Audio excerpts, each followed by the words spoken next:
Hello बच्चों, तो स्वागत है आप लोग का जिसान सर क्लासेज में। पिछले लेक्चर में आइसोमेरिज्म में हम लोग ऑप्टिकल आइसोमर पढ़े। तो आज हम लोग बात करेंगे आइसोमर का लास्ट केस, कन्फर्मेशनल आइसोमर। बोलो दोस्त, संरूपण समझौता। तो जो संरूपण समझौता होता है वो कार्बन कार्बन के मध्य एकल बंध के घूर्णन के कारण उत्पन्न होता है। अब जैसे मान लीजिए एक एग्जाम्पल लेते हैं, ये कोई चैन है, एक कार्बन ये रहा, एक कार्बन ये, हेड और टेल कार्बन है। तो ये इनके मध्य एकल बंध है। तो इन्हीं में जो घूर्णन होएगा, घूर्णन, घुमाव, रोटेशन, उन्हीं के कारण उत्पन्न होता है कन्फर्मेशनल आइसोमर। तो समझे, कन्फर्मेशनल आइसोमर।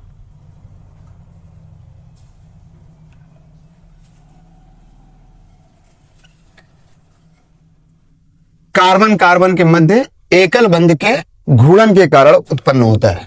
किसके मध्य? कार्बन का। तो कन्फर्मेशनल आइसोमर के लिए दो केस हम लोग देखेंगे, एक सौहार्स प्रोजेक्शन और एक न्यूमैन प्रोजेक्शन। तो मैक्सिमम जो क्वेश्चन पूछा जाता है एग्जाम में वो न्यूमैन प्रोजेक्शन को देके पूछा जाता है। सौहार्स प्रोजेक्शन बॉलिस्टिक मॉडल जो सौहार्स ने दिया था, और न्यूमैन ने डॉट सर्किल मॉडल। बहुत इजी है, समझिएगा। तो अब मान ले एग्जांपल लेते हैं हम एथेन। किस प्रकार से रोटेशन होता है? CH3 single bond CH। अब इनको हम लोग बॉलिस्टिक में चेक करते हैं। जैसे एक कार्बन ये रहा और एक कार्बन ये, क्लियर? तो ये कार्बन क्या हो गया? बॉल, और ये क्या है? Ballistic model. किसने दिया था? सौहार्स। अब यहां पे 3 ठो हाइड्रोजन।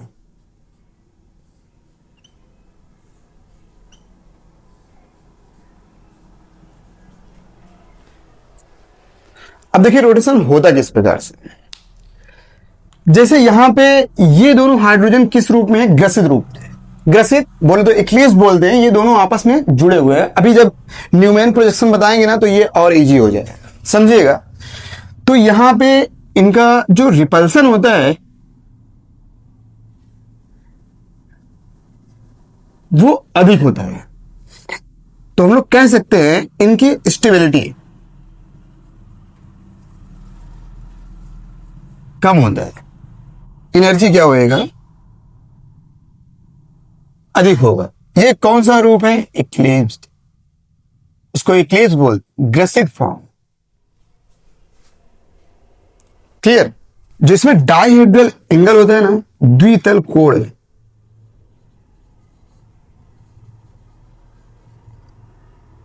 वो 0 डिग्री। इन दोनों के मध्य जो द्वितल कोण होगा, डाइहेड्रल एंगल होगा, वो कितना डिग्री का? 0 डिग्री का। अब इसको हम लोग पकड़ के रखें, यहां पे इसको हम लोग रोटेट करा दें। तो जब रोटेट होएगा, समझिएगा, जब रोटेट होएगा तो ये तो यहीं पे है, हाइड्रोजन हाइड्रोजन हाइड्रोजन।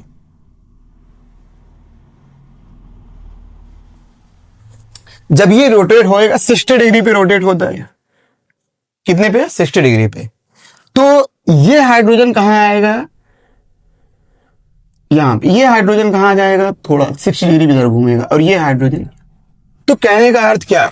हम लोग कह सकते हैं कि ये हाइड्रोजन गया यहां पे, ये वाला हाइड्रोजन, ये हाइड्रोजन आया यहां पे, और ये हाइड्रोजन।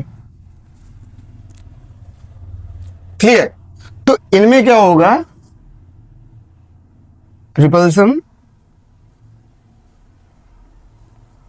कम होएगा, इनकी स्टेबिलिटी, अस्थायित्व अधिक होए, एनर्जी कम होएगा। डाइहेड्रल एंगल जो इसमें देखने को मिलेगा, अभी देखें जब न्यूमैन पढ़ेंगे ना तो ये इजी हो जाएगा, बहुत इजी है। 60 डिग्री समझिएगा। और मैक्सिमम जो क्वेश्चन करके आता है इन्हीं को देता है क्वेश्चन। इसको बोलते हैं स्टिंगार्ड।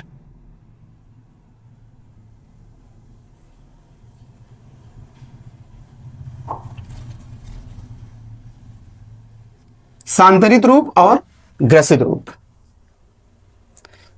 इक्लिप्स और स्टिगार्ड। तो स्टेबिलिटी ज्यादा किसका? स्टिगार्ड फॉर्म का, और एनर्जी ज्यादा किसका? इक्लिप्स फॉर्म का। यहां पे स्टेबिलिटी लिख दो और यहां पे एनर्जी लिख दो। क्लियर? तो ये सौहार्स प्रक्षेपण किस प्रकार से सिंगल बॉन्ड रोटेट होते हैं कार्बन कार्बन के मध्य।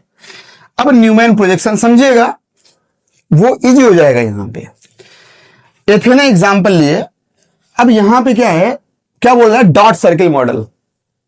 डॉट सर्किल मॉडल समझिएगा। तो ये रहा एक कार्बन ये। तो हम लोग यहां पे क्या करते हैं, जैसे ये है हाइड्रोजन हाइड्रोजन हाइड्रोजन, ये डॉट था और ये क्या बन गया? सर्किल। हाइड्रोजन हाइड्रोजन हाइड्रोजन, बहुत इजी है, बहुत इजी। यहां पे क्या होएगा? ये रहा कार्बन, बोले तो डॉट वाला। अब इस पे हाइड्रोजन कैसे लगे हैं? 3।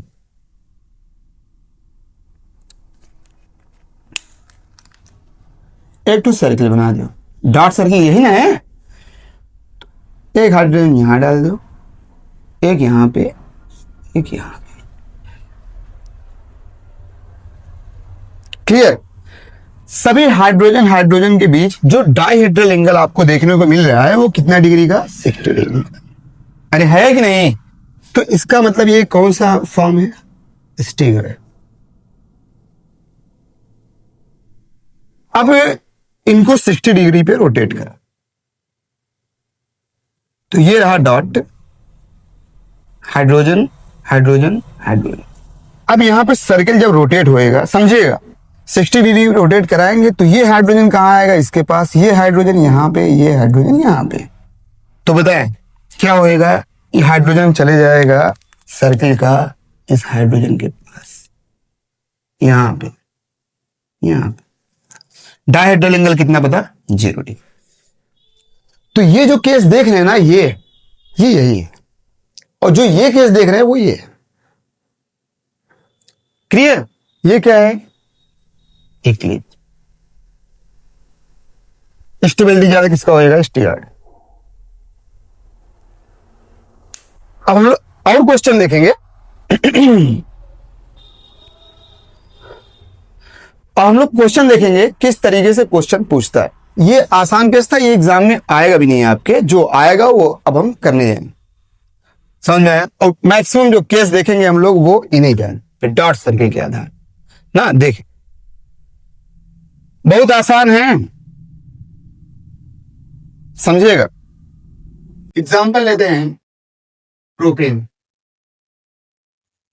प्रोपेन में कन्फर्मेशनल आइसोमर चेक करना है। तो होएगा क्या? CH3 CH2 CH3 normal propane. बंदों की बुद्धि में आएगा कि सर जी 2 कार्बन था, तो 2 कार्बन में एक को हम लोग डॉट ले लिए, एक को हम लोग सर्किल ले लिए। अब यहाँ पे 3 कार्बन, इसमें किसको हम डॉट लेंगे, किसको सर्किल? तो आसान है, समझिएगा। जैसे ये डायमंड है, बीच वाला ना, इसको हम लोग बोलिए। अब चाहे आप लोग इस वाले कार्बन को सर्किल मिले, चाहे आप लोग इस वाले कार्बन को सर्किल, अगर इस कार्बन को सर्किल में लेते हैं तो ये कार्बन किसके साथ जुड़ जाएगा? इसका डाई। और अगर इस कार्बन को सर्किल में लेते हैं तो ये कार्बन किसके साथ जुड़ जाएगा? समझिए, जैसे ये डॉट होगा, यहाँ पे CH3 और दोनों क्या? अब ये रहा सर्किल, बोले तो ये वाला है। अब इस कार्बन के एक हाइड्रोजन, एक हाइड्रोजन, तो हम कौन सा रूप बनाया? प्रोपेन। स्टिगर। सांतरिक एंगल कितना है? Dihedral angle. जब इसको हम लोग रोटेट कराते हैं 60 डिग्री पे, तो क्या होगा? हाइड्रोजन, बोले तो CH3 हाइड्रोजन। अब ये हाइड्रोजन क्या होएगा यहाँ, ये हाइड्रोजन रोटेट कराए ना सिस्टम ये, तो ये ग्रसित रूप हो गया बोले तो इक्लिप्स। अब बंदे क्या करते हैं समझिएगा, इसके बाद उनकी बुद्धि में आता है खिलाओ और घुमाएंगे, घुमाने में बहुत अच्छा लगता है, घुमाने लगे। तो घुमाएंगे बाबू, सिर्फ घुमाना ही इम्पोर्टेंट नहीं, अपने को ये चेक करना भी इम्पोर्टेंट है कि चार्ज, ये हाइड्रोजन यहाँ चले जाएगा, ये हाइड्रोजन यहाँ और ये हाइड्रोजन यहाँ। अरे क्लियर? अब बताएं इसमें और इसमें कोई अंतर, तो फिर से यही प्राप्त हुई है ना स्टिगार्ड, भी स्टिगार्ड हो गए। तो कहने का प्रोपेन में अधिकतम अस्थायी संरूपण के लिए जो डाइहेड्रल एंगल होगा वो कितना है? क्वेश्चन समझिएगा, एथेन में भी वही, क्योंकि जैसे हम लोग सृष्टि के इसको रोटेट कराए जाते हैं तो ये सेम रिजल्ट अपने को प्राप्त होता है। और आइसोमर का ये रूल है, ये रूल है, ना तो आकाशीय व्यवस्था समान होना चाहिए और ना तो संरचना समान होना चाहिए। हम लोग समानता का परिभाषा यही ना पढ़े हैं, संरचना भिन्न, संरचनात्मक समानता, त्रिविमीय व्यवस्था में मिलता स्टीरियोइज। क्लियर? अब और एग्जाम बताओ, तो ये तो हो गया इसके ज्यादा। अब ब्यूटेन को चेक करते हैं, ब्यूटेन। तो देखिए जैसे 2 कार्बन है, एथेन लेना है, तो उसमें वो क्वेश्चन आपको एग्जाम में नहीं पूछेगा ना, तो ये वाला क्वेश्चन। अगर ये क्वेश्चन पूछा CH2 CH2, तो उसके बाद यहां पे कुछ भी हो सकता है डिफरेंट टाइप का। ये मेजर क्वेश्चन बनता है, मुख्य क्वेश्चन। आप नेट का आंसर देखें, क्वेश्चन चेक करें, क्वेश्चन चेक करें, कंफर्मेशन का या तो ये, उसके बाद ये हो सकता। क्लियर? बताते हैं, वो बताते हैं, घबराइएगा नहीं। तो normal butane CH3 CH2 CH2 3 carbon से 4, फिर बुद्धि घूमो कि अब इसमें क्या हुआ। तो अगर 3 से अधिक कार्बन देखने को मिल रहे हैं, 3 से अधिक कार्बन, अगर 3 कार्बन है, 20 वाले कार्बन को आपको डांटने सर्किल ले, आप समझिए इसको अगर सर्किल ले लेंगे तो ये डांटने चलेगा। क्लियर? लेकिन अगर 3 से अधिक कार्बन है तो उसमें ये किनारे वाले कार्बन है, इनको टच नहीं है। Question back. तो कहने का अर्थ, इसमें हम लोग इसको डॉट लेंगे और इसको क्या लेंगे, क्लियर? चाहे इसको डॉट लेंगे, इसको सर्किल बना दे। मान लो बुद्धि में आएगा चलिए 5 कार्बन हुआ तो pentane CH3 CH2 CH2 CH2 CH2, इनको इन दोनों को ले लिया, फिर आसान बात है। वो क्वेश्चन के ऊपर है। अगर क्वेश्चन आपको, हम लोग को कैसा क्वेश्चन देता है भैया, ऑप्शन में क्वेश्चन देता है, तो वो देखने में अपने को क्लियर हो ना कि किस तरीके का डॉट लिया है और किस तरीके का सर्किल लिया है। अभी क्वेश्चन हम देते भी, घबराने की। देखिए अब यहां पे इस कार्बन को CH3 बताएं, ECH3 और ECH3 के बीच जो एंगल होएगा वो कितना, अरे है ही नहीं। तो ऐसे ही अपने को बनाना नहीं है हाइड्रोजन। अब यहां पे बन गया ये सर्किल। बताएं क्या यहां पे CH3 को या फिर यहां पे CH3 को या फिर यहां पे CH3 को लगाना है अपने को? तो क्रम से चलेंगे, अपने को भी क्वेश्चन समझना है, बाकी क्वेश्चन के ऊपर है, क्वेश्चन में बताते हैं हम।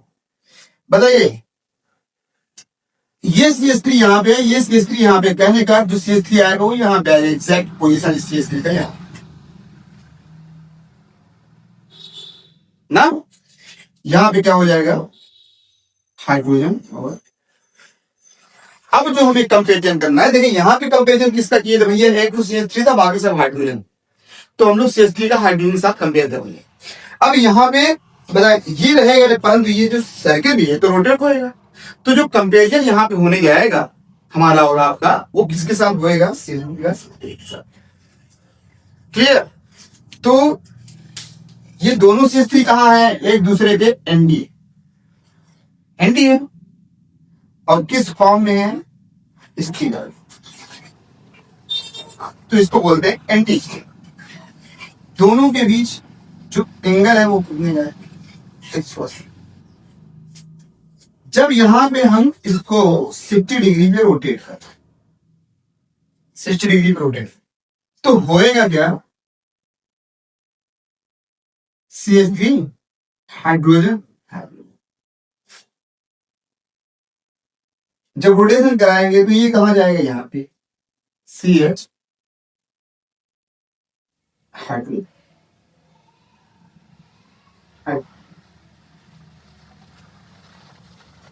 क्लियर? ये कौन सा फॉर्म अपने को प्राप्त हुआ?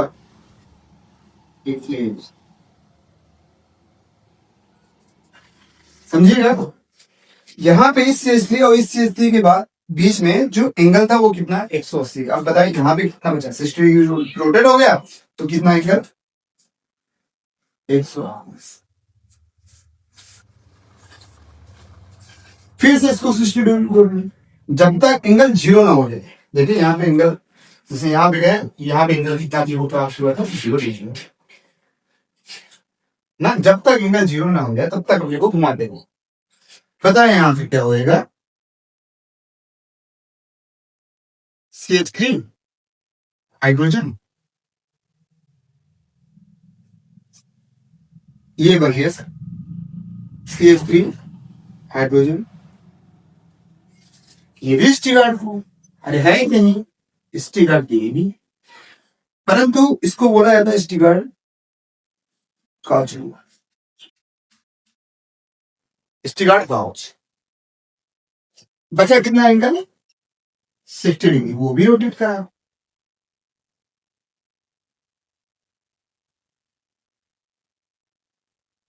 CH3 हाइड्रोजन, यहाँ पे ये दोनों CH3 कहाँ आ जाएंगे? CH3, फिर यहाँ पे हाइड्रोजन, ये भी इक्लिप्स है।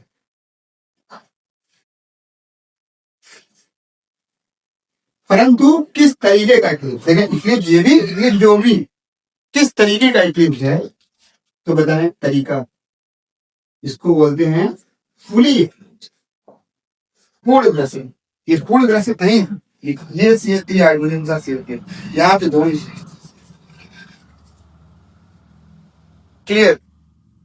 समझ में आया? अब उसके बाद बंदों की बुद्धि में आएगा, सर जी घुमा ही रहे हैं, तो फिर घुमाई बुद्धि में चलेगा, घुमाई।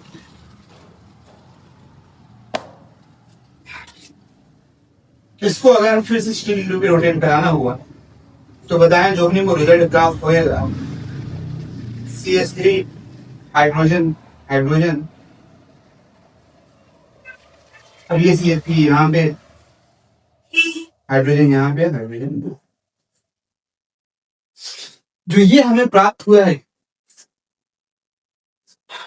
और जो ये दोनों सेम है। अब बंदों की बुद्धि में फिर आएगा, सर जी यहाँ पे CH3 यहाँ लगा, यहाँ पे CH3 यहाँ, सेम है। ये भी स्टिगार्ड बताओ 60 डिग्री एंगल इन दोनों के बीच में कितना है? फिर यहाँ पे जब रोटेशन कराएंगे, समझिएगा अभी क्वेश्चन खत्म नहीं हुआ। CH3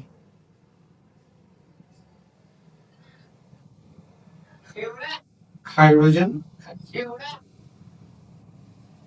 CH3 हाइड्रोजन,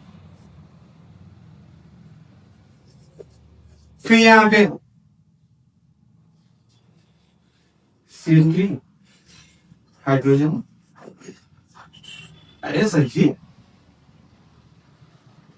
आप तो 360 भी घुमा रहे, सूर्य कुमार आता हो।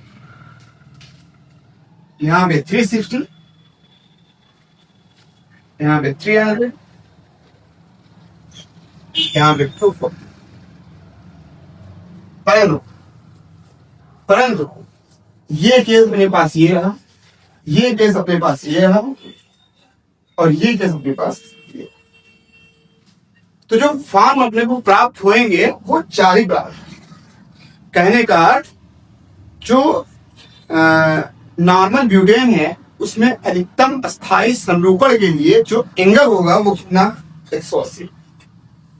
अब यहां पे 180 और 360 ये दोनों इंसेक्ट, 300 डिग्री और 120 ये दोनों इंसेक्ट, 240 और 60 ये दोनों इंसेक्ट। समझ गए? अब इसमें अपने को स्टेबिलिटी बताऊंगा।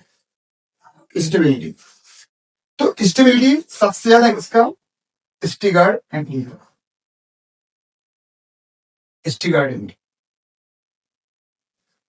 उसके बाद स्टिगार्ड गाउस, उसके बाद इक्लिप्स,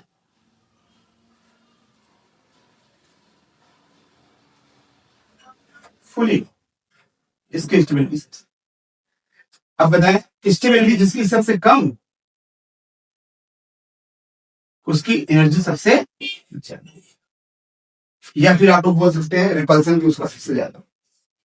कहने का अर्थ ब्यूटेन में दो मेथिल के बीच जो एंगल होगा वो जैसे जैसे कम होता जाएगा वैसे वैसे उनका प्रतिकर्षण बढ़ता जाएगा, इसमें प्रतिकर्षण सबसे ज्यादा, इसकी एनर्जी भी सबसे ज्यादा। तो अगर एनर्जी या रिपल्सन का आर्डर पूछेगा तो जस्ट इसका उल्टा, फुली का सब ज्यादा, उसको स्टिगार्ड होगा, उसको स्टिगार्ड एंड।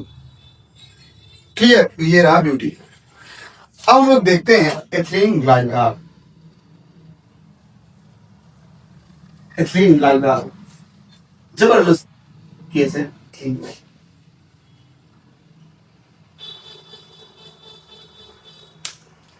तो अब तो आसान हो गया, अब तो आसान हो गया, बार बार थोड़ी ना हम लाने करेंगे भैया कौन है।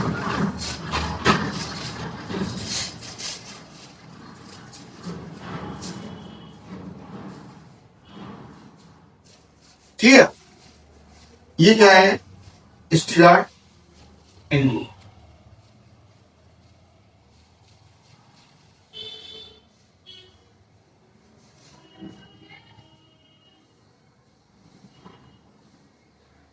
ये क्या है, इक्लिप्स।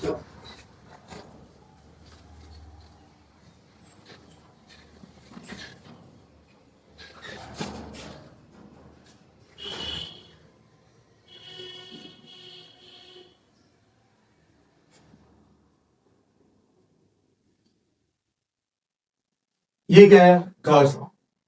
अरे है कि बहुत इंपॉर्टेंट केस है, बहुत इंपॉर्टेंट को समझिएगा। गाउस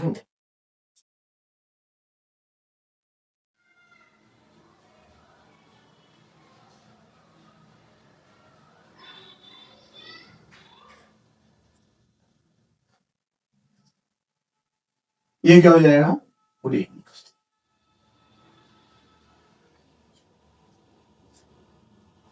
यही ना बनेगा। तो अब इसमें स्टेबिलिटी बंदों की बुद्धि में आता है कि चलो सर जी एक तो बताए थे, ऐसे ही सब 10 जाए। तो स्टिगार्ड एंटी का सबसे ज्यादा, कहने का इसका सबसे ज्यादा, उसके बाद स्टिगार्ड गाउच का, उसके बाद इक्लिप्स का, उसके बाद फुली की। अब यहाँ पे क्वेश्चन बदलता है। क्वेश्चन क्या बदलता है, यहाँ पे जो ऑक्सीजन है इस हाइड्रोजन को अपनी ओर आकर्षित करेगा, hydrogen bond, intramolecular hydrogen bond. तो इंट्रामॉलिक्यूलर हाइड्रोजन बॉन्ड के उपस्थिति के कारण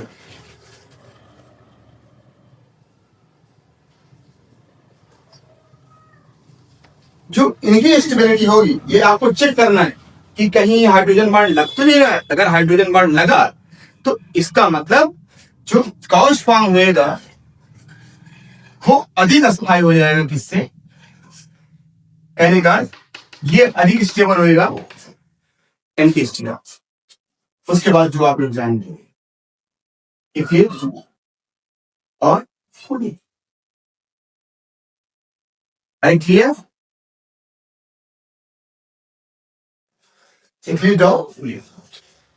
अब देखें इसमें हम आपको आउट कैसे जाते हैं, कैसे आप लोग आसानी से क्वेश्चन को कर जाएंगे कि भैया स्टिगार्ड ज्यादा होएगा कि स्टिगार्ड गाउट ज्यादा होएगा कि स्टिगार्ड एंड। देखो समझ में आया ना, बहुत जबरदस्त कैसे समझिएगा।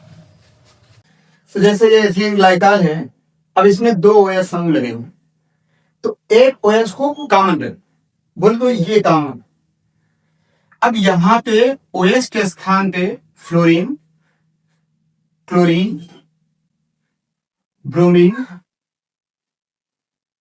NO2, NH2, NHR, बोलो 1 degree 2 degree, NR 3 degree, C अगर यहाँ पे OH के स्थान पे कुछ भी लग जाए इनमें से, ये कॉमन इतना रहने का नहीं, इसके स्थान पे कुछ भी लग जाए इनमें से, तो क्या होएगा, हमेशा जो गॉस फॉर्म होएगा वो ND से अधिक अस्थायी होगी।